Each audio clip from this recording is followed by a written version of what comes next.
Alors on en est là, hein. Il est, disons, 15h22, on est un mercredi, l'emploi du temps est chargé, et la journée avance à une vitesse folle, quoi. Ouais, la fameuse angoisse de l'après-midi. C'est ça. Et là, sur l'écran ou dans un carnet, il y a cette liste. Une liste d'actions qui est parfaitement structurée. Parce que jusqu'ici, dans notre exploration, on a bien vu comment tout collecter, clarifier chaque idée, tout mettre à sa place. Tout est impeccable. Sur le papier, en tout cas. Voilà, virtuellement impeccable. Et pourtant, face à cette liste exhaustive, c'est la paralysie totale. L'esprit se fiche complètement. On clique sur un nouvel onglet, on regarde par la fenêtre, on finit par trier des dossiers qui n'ont aucune importance. Ce qui est quand même un comble, en fait. Carrément. L'outil d'organisation qui est censé nous libérer devient soudain la source d'une angoisse massive et d'une procrastination instantanée. Et c'est ça qu'on doit aborder aujourd'hui. Mais c'est le grand paradoxe de la productivité. Et c'est exactement là que la majorité des approches théoriques s'effondrent face au mur de la réalité. Ouais, Bâtir une architecture parfaite et rassurante sur le papier, c'est une chose. Mais savoir naviguer à l'intérieur de cette structure dans le feu de l'action, c'est une toute autre histoire. Le cerveau humain, face à trop de choix, il entre juste en surcharge cognitive. alors décortiquons un peu tout ça. Parce que l'enjeu maintenant, ce n'est plus du tout de concevoir le système, c'est de l'habiter, quoi. Comment on passe de cette paralysie, avec genre 50 options valables, à une certitude absolue, presque viscérale, que la tâche qu'on choisit là, à la minute présente, est la meilleure possible? Et sans anxiété, surtout. Absolument, Sans regarder en arrière. absolument. Sans se dire « Ah, j'aurais dû faire autre chose ». Ce qui est fascinant ici, c'est que la solution ne réside pas du tout dans un effort de volonté supérieure. Et genre se forcer à travailler. Exactement. Il ne s'agit pas de se forcer, mais d'appliquer un filtre impitoyablement pragmatique. C'est une méthode d'élimination en 4 étapes séquentielles, ce qu'on appelle le modèle des 4 critères. D'accord. L'idée, c'est de passer sa liste au tamis du contexte, d'abord, puis du temps disponible, ensuite, de l'énergie disponible, et enfin, seulement en tout dernier recours, de la priorité. Et l'ordre de ces filtres est absolument non négociable. C'est une sorte d'entonnoir décisionnel, en fait. Ouais, c'est exactement ça. Un entonnoir. Commençons par le premier critère, le contexte. On parle de quoi exactement là? De l'endroit physique où on se trouvait? Essentiellement, oui. Mais c'est aussi une question d'outils, tu vois, des contraintes environnementales. Le contexte dicte ce qui est littéralement et physiquement possible d'accomplir. D'accord, donc si je n'ai pas le bon outil, la tâche disparaît. Voilà. Imaginons une situation classique. On se trouve dans la salle d'attente d'un aéroport ou chez un médecin, avec pour seul outil un smartphone et une connexion hyper instable. Le grand classique. Face à ce contexte, il est rigoureusement absurde de ressentir la moindre culpabilité à ne pas avancer sur la mise en page d'un rapport de 60 pages, quoi. Le genre de truc qui nécessite 2 écrans et l'accès au serveur sécurisé de l'entreprise. C'est clair. Le filtre du contexte élimine instantanément 80% des options de la liste globale. Ça libère un espace mental fou. Ça crée une frontière immédiate, c'est vrai. Si on travaille de chez soi et qu'Internet coupe, le contexte devient hors ligne. Toutes les tâches qui nécessitent le web disparaissent de l'horizon. C'est ça. On ne garde que les appels téléphoniques ou, je sais pas, la lecture de documents imprimés. Ensuite, le deuxième tamis, c'est le temps disponible. Ça semble assez intuitif, mais comment on l'applique sans tomber dans le piège de la suroptimisation? La question de base, c'est de savoir quelle est la taille de la fenêtre d'opportunité avant le prochain engagement ferme. Est-ce qu'on a 12 minutes avant qu'une réunion ne débute ou un vaste bloc de 3 heures vierges? Ouais, ça change tout. Totalement. Si la réunion démarre dans 12 minutes, se lancer dans une tâche créative profonde, c'est une erreur stratégique monumentale. Le cerveau sait qu'il va être interrompu, donc il ne s'engagera pas pleinement. Il reste en surface. Exactement. C'est le moment d'aller piocher dans des actions rapides. Valider une note de frais, envoyer un email de confirmation rapide, ou même arroser une plante, pourquoi pas. D'accord, donc le contexte physique et le temps imparti, on va dire que ce sont des données objectives. Mais le troisième filtre, l'énergie disponible, là c'est beaucoup plus subjectif. C'est le genre de données qu'on a tendance à ignorer royalement d'habitude. C'est pourtant la variable la plus critique. Et la plus négligée, on est d'accord. L'énergie mentale et physique fluctue de manière drastique au cours de la journée. Ah, ça c'est sûr. Essayer de forcer une réflexion stratégique hyper complexe le vendredi à 16h30 après une journée éreintante, c'est comme essayer de faire avancer une voiture avec le frein à main serré. Ça brûle le moteur pour un résultat franchement médiocre. Mais attends, je vais me faire l'avocat du diable ici.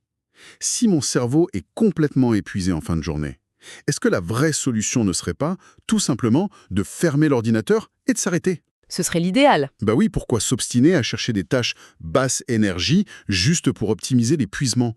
Ne devrait-on pas plutôt valoriser le repos pur et simple? C'est une super objection.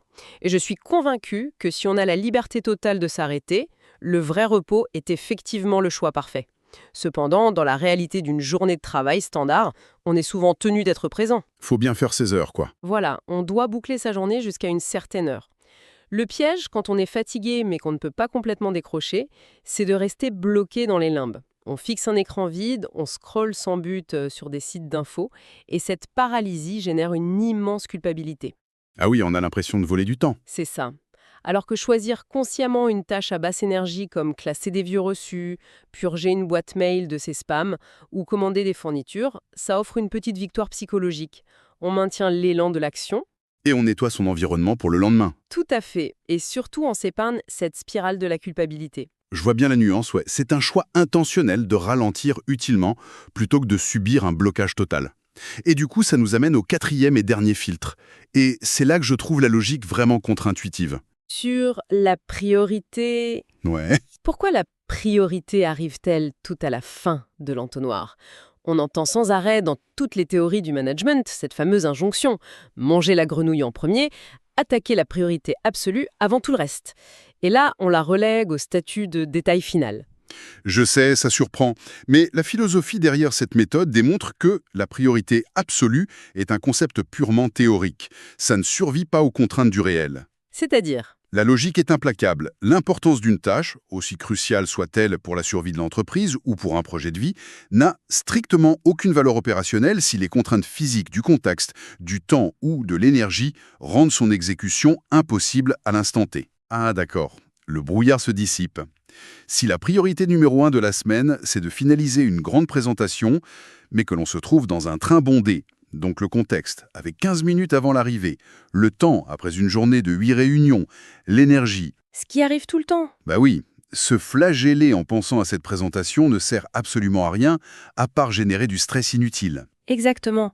Ce n'est qu'après avoir passé les 3 premiers filtres, après avoir défini ce qu'il est matériellement et humainement possible de faire, ici et maintenant, que l'on regarde les options restantes. On réduit la liste. Et c'est seulement parmi ce petit sous-ensemble qu'on se pose la question, laquelle de ces actions réalisables a le plus de valeur stratégique? Et franchement, c'est un immense soulagement psychologique. On ne navigue plus dans un océan de culpabilité en fait. On choisit dans un menu sur mesure, qui est adapté à sa propre réalité du moment. C'est ça. Mais c'est vrai que cette approche redoutablement déculpabilisante a une limite, comme tu allais sûrement le dire. Bah oui. Cette logique d'entonnoir, elle suppose qu'on est le seul maître à bord de son emploi du temps. Ce qui n'est jamais le cas. Que se passe-t-il quand l'environnement extérieur force la main? Quand le téléphone se met à sonner, qu'un collègue déboule en crise dans le bureau, ou qu'une urgence absolue fait exploser ce beau filtre si bien ordonné? La réalité du quotidien, c'est le chaos, de l'imprévu. Et c'est là qu'il faut intégrer une deuxième lentille d'analyse, ce qu'on appelle le triple modèle du travail quotidien. Pour ne plus subir ce chaos, il faut comprendre l'anatomie d'une journée. En réalité, on passe notre temps à jongler entre 3 types de travail bien distincts. D'accord, lesquels? Le premier, c'est exécuter des tâches prédéfinies. C'est ce qu'on vient de voir. On suit le plan, on pioche dans ses listes après les avoir filtrées. Donc ça, c'est le travail de fond, planifié à l'avance. Et le deuxième type? L'exécution du travail imprévu. C'est précisément le téléphone qui sonne, la crise soudaine, la demande impromptue de ton boss. Et enfin, le troisième type, c'est définir son travail. Définir son travail? Ouais, ça consiste à traiter ce qu'on appelle les entrants. Vider sa boîte de réception, prendre les notes griffonnées lors d'une réunion et décider quelles actions concrètes en découlent, transformer de vagues idées en engagements clairs. Donc, définir le travail est un vrai travail en soi. Ce n'est pas juste un truc qu'on fait en passant entre deux portes. Surtout pas. Mais concentrons-nous sur cette idée des entrants. C'est un terme un peu technique. De quoi parle-t-on au quotidien? Un entrant, c'est toute nouvelle information qui entre dans notre univers et qui réclame notre attention, mais qui n'a pas encore été clarifiée. C'est l'email non lu qui traîne, c'est le prospectus posé sur le bureau, c'est le post-it collé sur l'écran. Le petit mot qu'on s'est laissé pour plus tard. Voilà. C'est même cette pensée soudaine sous la douche, tu sais. Ah, il faut absolument que je rachète des croquettes pour le chien. Tant que ces éléments n'ont pas été traduits en actions concrètes ou placés dans un système fiable, ils encombrent l'esprit. Et c'est là que ça devient vraiment intéressant. Dans cette dynamique, il y a un changement de paradigme assez radical. qui affirme que la notion d'interruption n'existe pas vraiment. La phrase exacte est super forte. On n'est jamais dérangé, on gère simplement mal ses intrants. Oui, ça bouscule pas mal. Mais avouons-le, c'est presque agressif de dire ça. Pour ceux qui nous écoutent, quand on est plongé dans une analyse et que le téléphone sonne, ça est une interruption. Les gens détestent ça, on se sent agressé. Pourquoi cette aversion viscérale si, comme on l'affirme, l'imprévu n'est que la nature normale du travail? C'est une question de fond très pertinente. La véritable raison pour laquelle les imprévus déclenchent une telle panique, ce n'est pas le dérangement en soi. C'est l'absence de confiance en son propre système d'organisation. Ah ouais. Imaginons quelqu'un qui est absorbé par une tâche complexe. Son cerveau maintient en mémoire vive dans sa bande passante cognitive une multitude de données. Soudain, une urgence tombe. Pour s'en occuper, la personne sait qu'elle va devoir lâcher ce qu'elle fait. Et le cerveau résiste par peur de perdre le fil. Exactement. C'est la peur de laisser tomber une des assiettes qu'il était en train de faire tourner.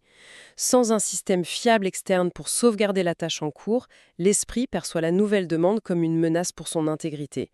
On devient une victime de son environnement. On a l'impression de tout perdre. Voilà. En revanche, si on dispose d'un système robuste, la mécanique psychologique change du tout au tout. Une urgence survient, on la réceptionne et on évalue froidement la situation.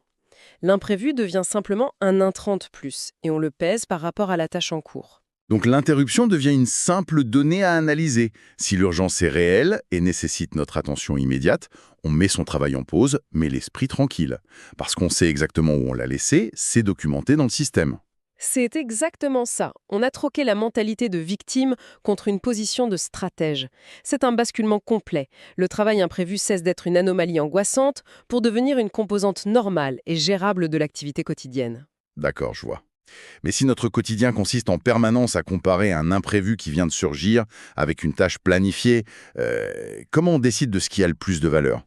Sur quels critères objectifs peut-on affirmer « oui, ce coup de téléphone est plus important que mon rapport » ? Il faut prendre un peu de hauteur. C'est ça. Pour faire cette pesée de manière juste, il faut bien avoir une vision plus large des choses. Une vraie boussole. Absolument. Et c'est ce qui nous amène au troisième outil fondamental de cette réflexion, le modèle des 6 horizons d'engagement. Pour évaluer la valeur d'une tâche face à une autre, il faut pouvoir les inscrire dans une architecture plus vaste. L'analogie utilisée, c'est celle de l'altitude, je crois. Tout à fait.